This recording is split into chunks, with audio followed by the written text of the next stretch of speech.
The New Halloween is the movie fans of the series have waited 40 years for, a genuinely well-made and thrilling direct sequel to John Carpenter's 1978 original. This follow-up manages to honor its classic predecessor while developing an identity all its own, thanks in part to an unexpected but much-needed dose of humor.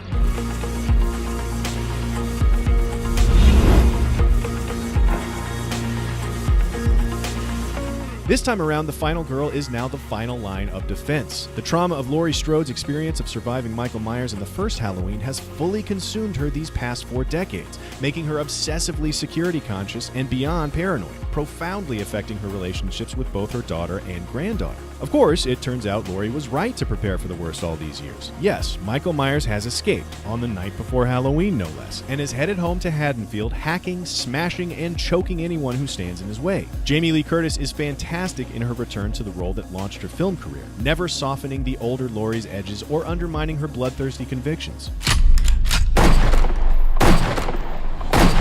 Laurie is willing to be hated by her loved ones if that's what it will take to keep them alive. Curtis combines intensity with vulnerability here as a broken soul who won't ever be whole again until her monster is finally dead.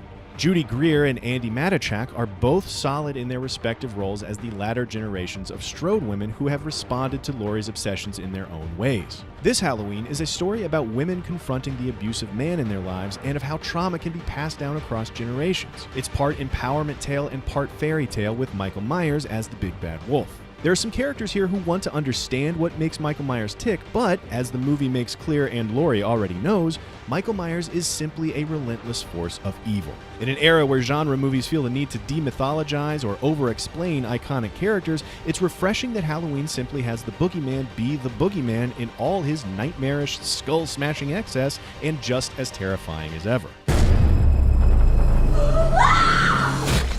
This Halloween relies on its supporting cast and ancillary characters to provide comic relief and an escape from the general seriousness of the Strode's plight.